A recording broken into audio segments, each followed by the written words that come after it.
से पहले एक जय घोष कर दीजिए। जय जय जय जय जय भीम।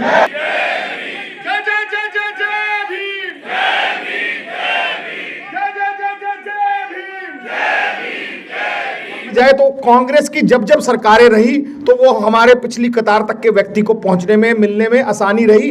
जब से जिस तरीके की मनुवादी सरकार और ये सामंतवादी सरकार, सांप्रदायिक सरकार इस वक्त जो सर बैठी है सत्ता शासन में, उनके आने के बाद सबसे जो बड़ा कुठाराघात अगर कुछ हुआ है, सबसे ज्यादा किसी की हकमारी हुई है तो सबसे बड़े वंचित समाज की हकमारी हुई है। खतरा ऐसे ही नहीं कह रहे। अभी दिल्ली में काजी साहब एक गांव है जिसमें वाल्मीकि समाज के और जाटव समाज के लोग रहते हैं, लगभग 1000 परिवार रह रहा है। देवेंद्र यादव जी की क़यादत में हमने पिछले इतवार वहां पर हम गए और बहुत बड़ा महापंचायत का धरना था, हजारों लोग थे वहां। आज वहां की भी हमारी महिलाएं आई हुई हैं। हाथ उठा दीजिए, कहां से आए हो ना आप? ईस्ट महरम नगर के।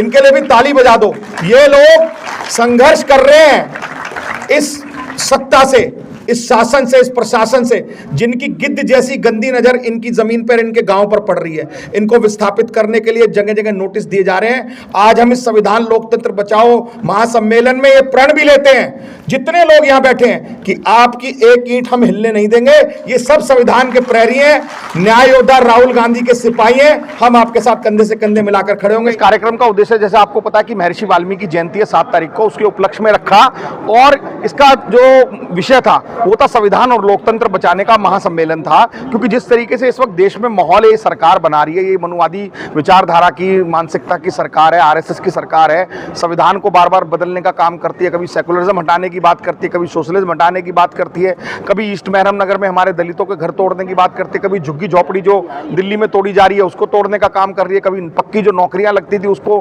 कॉन्ट्रेक्चुअल सिस्टम पर लेके जा रहे हैं, लेटरल एंट्री लगा के कर रहे हैं, और अनेकों एट्रोसिटीज जो बढ़ी हैं। एनसीबीआर का डाटा भी है, आंकड़े भी हैं कि दलितों पर एट्रोसिटीज का बहुत ज्यादा इस वक्त ज्यादा हुई है। इस सब से बचाने के लिए लोगों को एकत्रित करके, संगठित करके, संघर्ष करने के लिए, लामबंद करने के लिए आज का सम्मेलन तैयार किया गया था कि सब मिलकर इस सरकार के खिलाफ एक आवाज बुलंद करें। क्योंकि जो बाबा साहब ने एक वोट का अधिकार दिया था, उस वोट में भी चोरी कर रहे हैं। आज वोट बनाने का काम एडिशन और डिलीशन भी इलेक्शन कमीशन के साथ मिलकर कर रहे हैं। जितनी संवैधानिक संस्थाएं, ईडी, सीबीआई, इनकम टैक्स, उनका दुरुपयोग किया जा रहा है, विपक्षी पार्टियों को घेरा जा रहा है। तो इस सब पर यह आज एक समागम था। ये समागम तो था, जैसे आपने कहा महराम नगर की बस्ती जैसे तोड़ी जा रही है, लेकिन उस पर अभी तक क्या चल रहा है? देखिए, महराम नगर में हमने एक बड़ी महापंचायत बुलाई थी, उसमें हम लोग सारे लोग शिरकत किए थे और वहाँ पर हमने प्रण लिया था कि हम इसकी एक ईंट हिलने नहीं देंगे। क्योंकि ये कहीं ना कहीं अडानी अंबानी को बेचने की तैयारी है, उस गांव को हटाकर, 250 साल पुराने गांव को। अभी तो 16 दिसंबर तक उसको स्टे मिल गया है, लेकिन उससे पहले हम इसको लोकसभा में जो विपक्ष के नेता राहुल जी और राज्यसभा में विपक्ष के नेता मल्लिकार्जुन खड़गे जी, दोनों ने इस पर संज्ञान लिया और दोनों ने होम मिनिस्ट्री में इस पर लेटर भी लिखा है। पूरी एंटायर कांग्रेस पार्टी भी और हम जितने विसल ब्लोअर हैं, सामाजिक नेता हैं, वो तमाम लोग इस पर लड़ाई लड़ रहे हैं। ईस्ट महरम नगर के लोगों को हम 1 इंच भी हिलने नहीं देंगे। अब वहाँ पर सामाजिक नेता तो अलग बात है, लेकिन राजनीतिक गतिविधियां, राजनीतिक पार्टियों के लोग बहुत देखे गए। तो ठीक है, राजनीतिक लोग भी आ रहे हैं, अगर उनका समर्थन कर रहे हैं तो इससे गांव वालों को बेनिफिट ही होगा। अगर आम आदमी पार्टी समर्थन करती है, बसपा समर्थन करती है, कांग्रेस समर्थन कर रही है तो अच्छी बात है, आए और समर्थन करें। ये इस वक्त जो लड़ाई लड़ी जा रही है, ये ऐतिहासिक दौर चल रहा है। इसमें देखा जा रहा कौन व्यक्ति संविधान के साथ है, कौन व्यक्ति गरीब, दलित, शोषित, वंचित के साथ है और कौन उनकी मुखालफत कर रहा है, कौन उनकी खिलाफत कर रहा है। अगर आज ईस्ट महरम नगर लोगों के साथ कोई पार्टी खड़ी है तो वो भी लोग देख रहे हैं, वो भी इतिहास में दर्ज है। और जो पार्टी उनके घर उजाड़ना चाहती है, उनकी बस्ती उजाड़ना चाहती है, वो भी आज इतिहास में दर्ज हो रहा है। जो दलितों में आपस में समन्वय नहीं बन पा रहा, उसे किस तरीके से देखते हैं कि आज भी जब से वो सुप्रीम कोर्ट का फैसला आया, आज भी कहीं ना कहीं कटाक्ष एक दूसरे पर करते हुए। अब ये जो करते हैं, मैं समझता हूँ उनकी छोटी मानसिकता है, अच्छी मानसिकता नहीं है, ऊंची मानसिकता है। हमने तो पहले भी, आपको ध्यान हो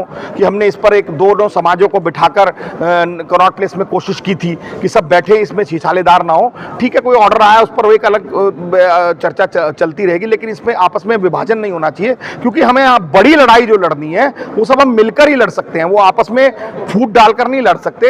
इस पर हम कोशिश कर रहे हैं। आज समागम भी इसी विषय पर था। देखिए, तमाम लोगों को इकट्ठा किया गया। खाली कोई वाल्मीकि समाज का सम्मेलन नहीं था, इसमें तमाम समाज के लोग हमारे लोग थे। इसमें धानक समाज के लोग भी थे, खटीक समाज के लोग भी थे, पासी समाज के लोग भी थे, जाटव समाज के लोग भी थे, चमार समाज के, तमाम समाज के लोग इसमें थे। और आज सब लोगों ने शिरकत करके फैसला लिया है, हाथ उठाकर निर्णय लिया है कि संविधान बचाने की लड़ाई को, लोकतंत्र बचाने की लड़ाई को सब लोग इकट्ठे मिलकर लड़ेंगे।